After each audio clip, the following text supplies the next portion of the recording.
क्या आपने कभी सोचा है कि जिस पर आप सबसे ज्यादा भरोसा करते हैं वही आपकी सबसे बड़ी बर्बादी का कारण बन सकता है?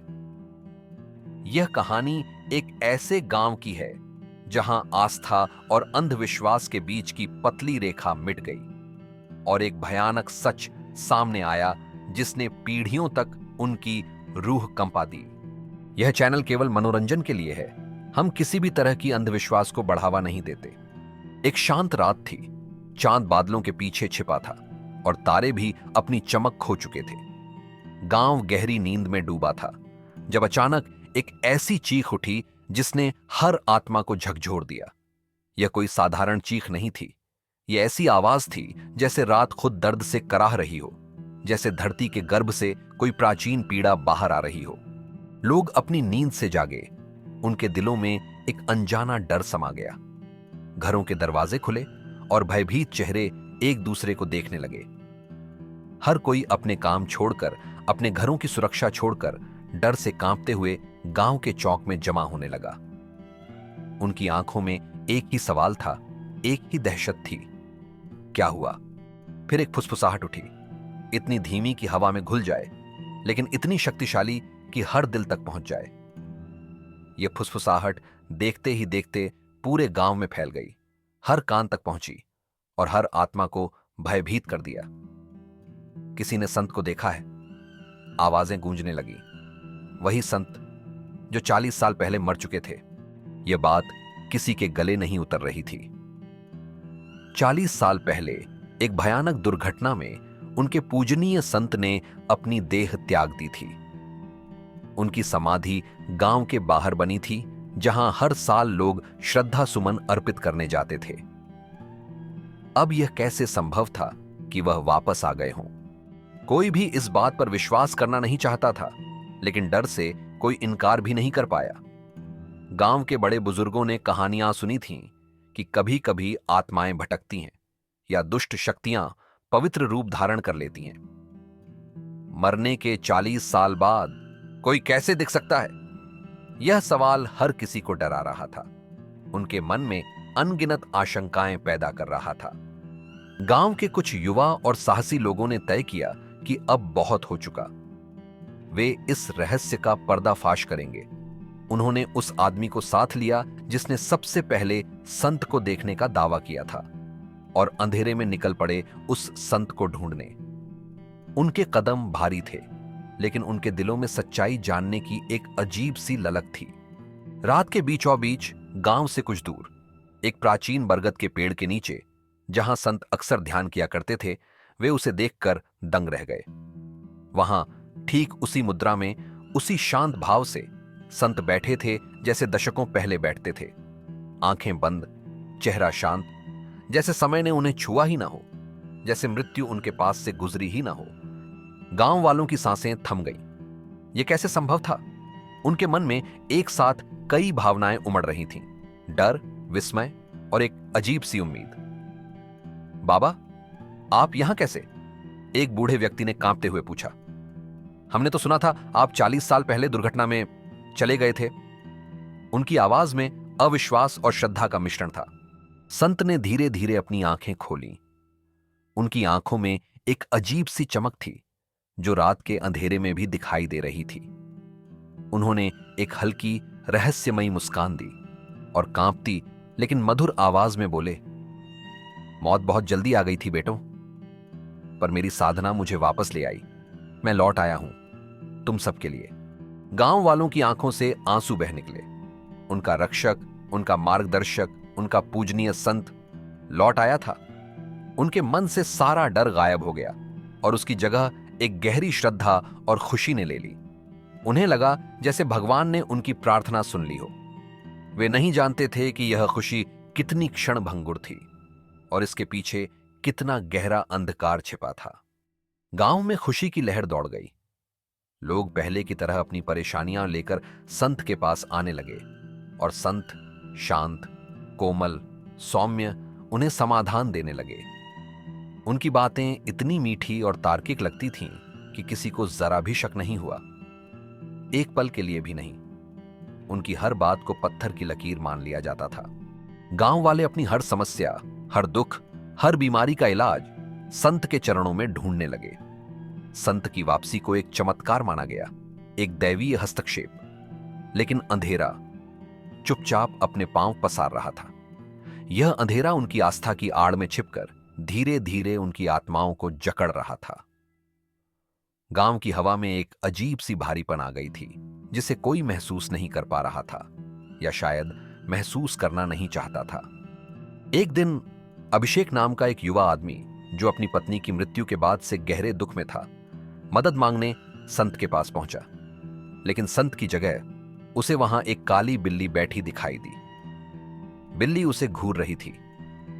उसकी चमकती आंखें अभिषेक की आंखों में ढंसी जा रही थीं। न पलक झपकती, न हिलती।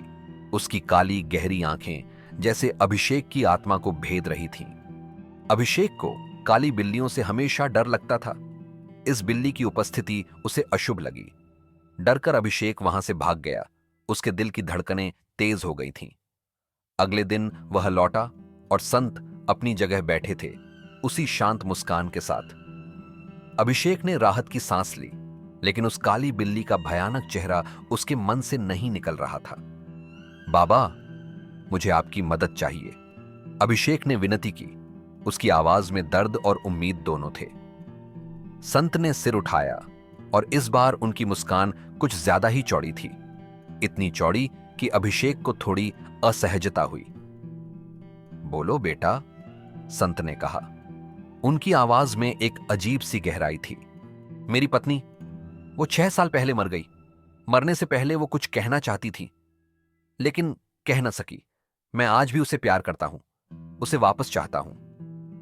अभिषेक की आंखों में आंसू भर आए। बाबा, आप 40 साल बाद लौट आए, कृपया उसे भी वापस ले आइए। उसकी आवाज में इतनी बेबसी थी कि कोई भी पिघल जाए। संत की मुस्कान धीरे धीरे गंभीरता में बदल गई। उनकी आंखें अभिषेक पर टिकी थीं, जैसे वे उसकी आत्मा के सबसे गहरे कोने को देख रहे हों। यह आसान नहीं है बेटा। मृत्यु को उलटना है तो तुम्हें एक कठिन काम करना होगा। उनकी आवाज अब पहले से ज्यादा गंभीर थी। उसमें एक अजीब सी प्रतिध्वनि थी। मैं कुछ भी करूंगा, अभिषेक ने कहा। उसकी आंखों में अपनी पत्नी को वापस पाने की तीव्र इच्छा थी। 500 किलोमीटर दूर एक खंडहर है, वहां जाओ। आगे क्या करना है तुम्हें खुद पता चल जाएगा, संत ने कहा। उनकी आवाज में एक आदेश था जिसे टाला नहीं जा सकता था। अभिषेक ने बिना सोचे समझे हां कर दी। उसे नहीं पता था कि वह किस भयानक जाल में फंस रहा है। अभिषेक कई दिनों की यात्रा कर उस पुराने उजड़े खंडहर तक पहुंचा। वह जगह इतनी सूनी और निस्तब्ध थी जैसे हवा ने भी अंदर जाना छोड़ दिया हो। टूटी हुई दीवारें, उखड़ी हुई छतें और चारों ओर फैली खामोशी, सब कुछ एक अजीब सी उदासी और भय पैदा कर रहा था। वहां कुछ भी समझ नहीं आया। कोई संकेत नहीं, कोई रास्ता नहीं। वह मुड़ा जाने के लिए और ठिठक गया। उसके पीछे वही काली बिल्ली खड़ी थी। उसकी आंखें पहले से ज्यादा चमक रही थीं, जैसे अंधेरे में 2 जलते हुए अंगारे हों। उसकी पूंछ धीरे धीरे सांप की तरह लहरा रही थी, एक अजीब सी लय में। अभिषेक के रोंगटे खड़े हो गए। यह बिल्ली उसका पीछा क्यों कर रही थी? वह भागा, सीधे संत के पास पहुंचा। उसकी सांसें फूल रही थीं। बाबा, वहां कुछ नहीं था, बस वही काली बिल्ली, अभिषेक ने हांफते हुए कहा। उसकी आवाज में दहशत थी। संत ने धीरे धीरे सिर हिलाया। उनके चेहरे पर एक रहस्यमयी मुस्कान थी। वही बिल्ली तुम्हारी पत्नी को वापस लाने का रास्ता है। क्या? मैं काली बिल्लियों से बहुत डरता हूं, अभिषेक ने कहा। उसके मन में एक अजीब सी घृणा और भय था। अपने डर पर काबू पाना होगा बेटा। उसे घर ले जाओ, खिलाओ, सुरक्षित रखो, उसे कोई नुकसान ना हो, तभी तुम्हारी इच्छा पूरी होगी। संत की आवाज में एक अजीब सा सम्मोहन था। अभिषेक के अंदर डर और चाहत में एक भयानक लड़ाई हुई। अंततः अपनी पत्नी को वापस पाने की चाहत जीत गई। अभिषेक खंडहर लौटा। उसके मन में अजीब सी बेचैनी थी। उसने बिल्ली को रोटी खिलाई और उसे घर ले आया। दिन बीतते गए। अभिषेक उसे दूध देता, घुमाने ले जाता, उससे बातें करता, लेकिन धीरे धीरे बिल्ली बदलने लगी। उसकी आंखें धंस गईं, उसकी चमक फीकी पड़ गई, उसका शरीर कमजोर हो गया, उसकी चाल धीमी पड़ गई। वह प्रतिक्रिया देना बंद कर गई, जैसे उसकी आत्मा धीरे धीरे उससे दूर जा रही हो। मुझे इसे बाबा को दिखाना होगा, उसने सोचा। उसके मन में चिंता और डर दोनों थे। उसे लग रहा था कि कुछ गलत हो रहा है, लेकिन अपनी पत्नी को वापस पाने की उम्मीद उसे अंधा कर रही थी। वह नहीं जानता था कि यह सब एक भयानक योजना का हिस्सा था, जिसमें वह एक मोहरा मात्र था। संत ने बिल्ली को देखा, उसके सिर पर हाथ रखा और फुसफुसाए, "यह बीमार है, पर 7 दिन बाद इसे उसी खंडहर में लेकर आना। वहां तुम्हारी पत्नी तुमसे मिलेगी।" अभिषेक उम्मीद से भर गया। उसे पता नहीं चला कि संत के होठों पर आई हल्की मुस्कान उनकी आंखों तक पहुंची ही नहीं थी। वह मुस्कान एक शिकारी की थी जो अपने शिकार को जाल में फंसा चुका था। 7वें दिन अभिषेक कमजोर बिल्ली को लेकर खंडहर पहुंचा। संत पहले से ही वहां मौजूद थे, लेकिन कुछ गड़बड़ थी। बहुत ज्यादा मोमबत्तियां जल रही थीं, उनकी लौएं हवा में कांप रही थीं, अजीब अजीब परछाइयां बना रही थीं। जमीन पर बने अजीब अजीब चिन्ह थे जिन्हें अभिषेक समझ नहीं पा रहा था। हवा में एक अजीब गंध थी, कुछ अगरबत्ती जैसा और कुछ सडन जैसा, जैसे कोई पुरानी लाश सड़ रही हो। "आओ बेटा," संत ने कहा।